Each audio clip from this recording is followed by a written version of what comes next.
Well, hello, guys. Hello. All right, just sat down for tonight's tea. No, for my dinner, I guess you can say. I was going to cook, but I didn't feel like it, so tomorrow I will make whatever I was going to make. You'll have to wait and see. But for now, we're having Substop. It's not Subway, it's Substop. Substop. Okay? We have a red fruit iced tea, 0 sugar, steak and cheese sub, and a meat feast sub. Some summer barbecue chips, hot peppers, then chocolate chip cookies.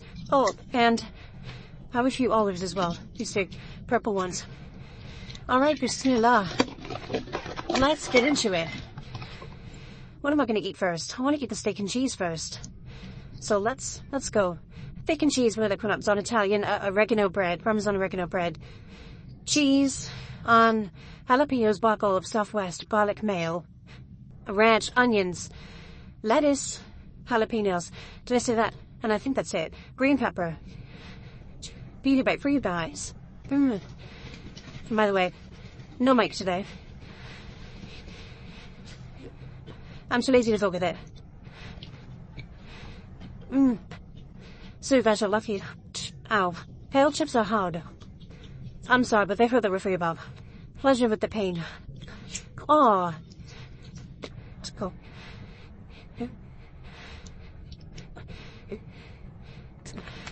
Yeah. There's roast beef on here. I don't like deli roast beef. Normally. We'll see. I didn't realize. In the description of the sub, it doesn't say what kind of meats. It just says meat feast, a mix of meats. I'm having a piece of cookie. So soft and chewy. Anyway, I was just thinking, like, Oh, and I know I just did a Substop mukbang, but I love this place. I was just thinking how weird it is. But what I'm doing now is like a day at the office for me. This is my coming to work. Yeah, it made me think of what a typical day at work was like for me.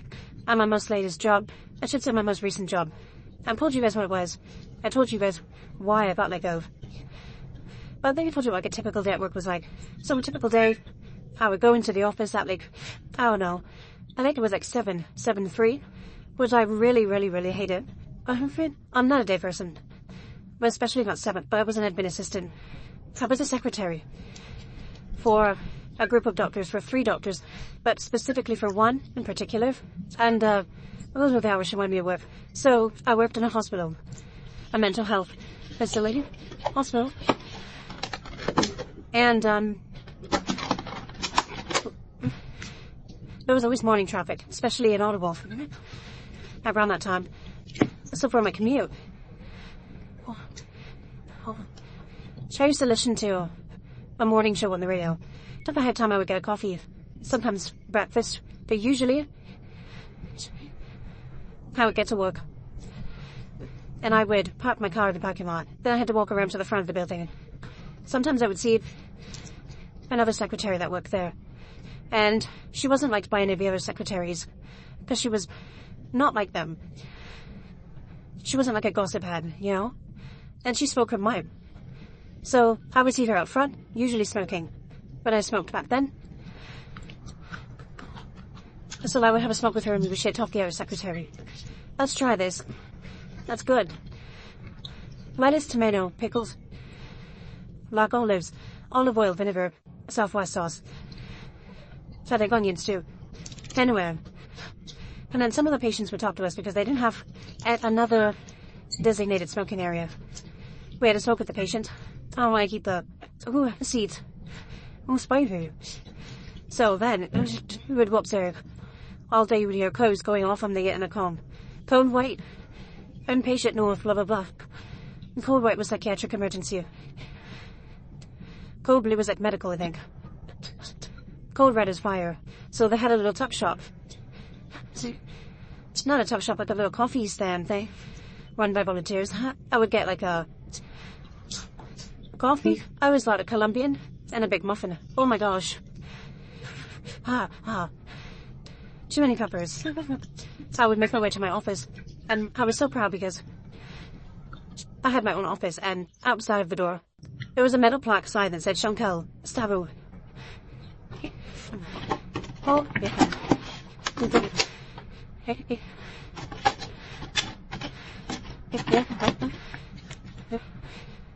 I have my own office. It's ironic. I worked in mental health because my mental health was, at the time, like so were many of the secretaries. And actually one of the secretaries was a patient there a couple of times. I would go in my office, sit at my desk. First thing I would do is check my emails, which I always had a ton of emails. Open up the doctor's calendar for the day. Get for patient charts ready. Sometimes I had to book. So I'd reply to emails, because I get emails from different departments. I'd have to gather all her billing, submit it to finance. Well, if those would mean it, I'll have to take the laptop. Take minutes. So messy. Set up teleconference. Order catering for meetings. I usually went with Epitheria in Ottawa. I think that's the name of it. That was dummy. It just depended what day of the week. But we usually had a team meeting in the mornings to discuss what beds were available, when beds were coming available for the inpatient section. Because it was always a crisis for it to have beds. People waiting. Overcrowding hospitals. Because they needed to be transferred to our hospital. There's no room. So mostly the patients would come. I would, get them checked in the system. I think the system was called Meditech, if I remember. And then I had another part of my job that was, I found a bit difficult. I was program administrator for the student, the intern doctors. The student doctors in their last year. I don't remember exactly what I had to do. But I had to keep track of, I have to do admin work for they had a system they used for the University of Ottawa and the Department of Medicine. So I had to keep track of, I think hours that they did with the doctors that they were shadowing in our department and stuff like that. So I had to use, a system that was through the University of Ottawa. I remember it being, a tough learning curve. Not part of it. Before our unit, I wasn't the program administrator. They hired someone new for that.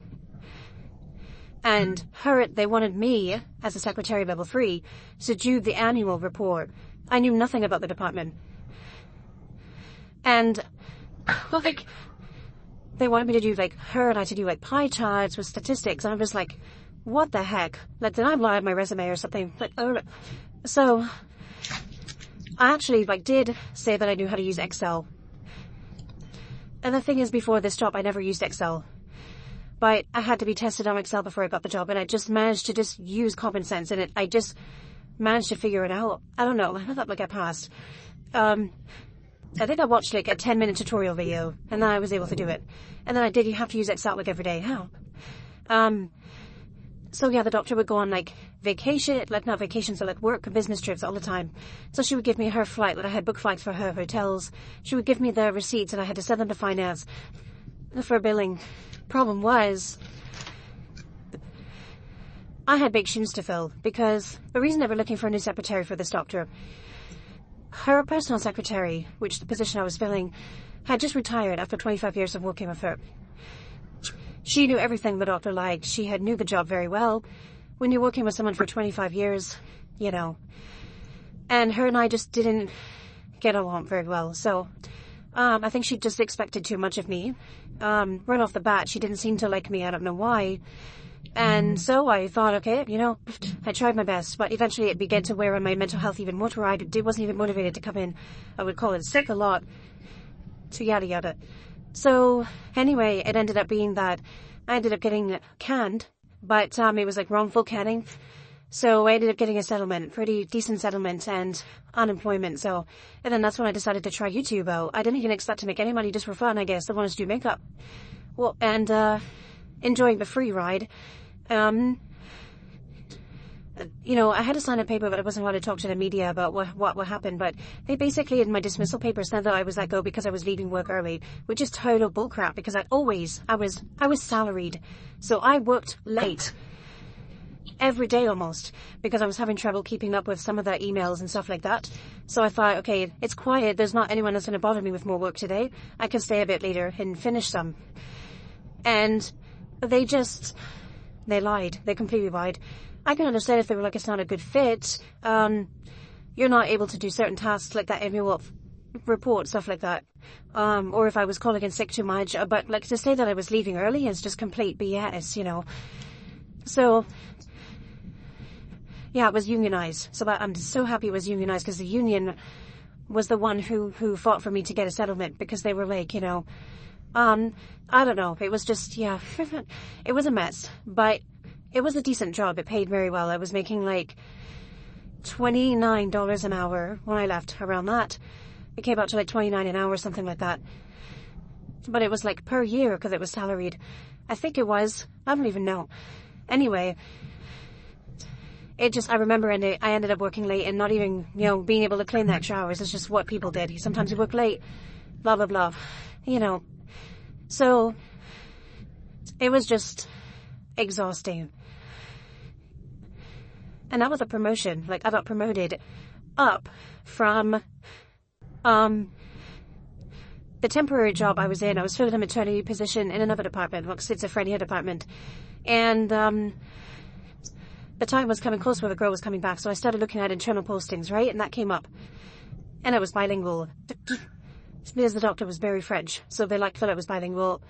And so I talked to the doctor, a pure French, you know, I never talked to her in English, really. I guess I just, you know, she didn't think I was good enough. I know that's the real reason. We just didn't get along, and we butted heads a lot. So, yeah, that's part of my life I thought I'd tell you about that's more recent than my childhood. I mean, after that I started YouTube and I told you guys so many things about my life, so many story times. Then I started doing lives and showing you my life day to day, being very open about everything. And now I guard some of my privacy. I'm still pretty open about a lot of things, and I have been. I never learn. Anyway, I guess that's it. That was so good. Yum. I was so hungry. So yeah. I guess that's about it. That's all I have to talk about. And I have nothing else to eat. I feel satisfied but not stuffed. I'm definitely a bottomless pit. I gotta watch for Lola. I don't know how Substock gets away with being pretty much an exact replica of Subway with all the, like, how is it legal? Because there's steak and cheese, like, the ingredients are the same, but it's just has nothing to do with Subway. I don't remember the story, but anyway. Alright guys. I guess that's it for now. I had too many olives. I love Olive. Olive is my middle name. Mary Olive. Alright guys, thanks for having dinner with me. I hope I made you hungry. I hope you had something good to eat. And I'll see you in the next video. Bye.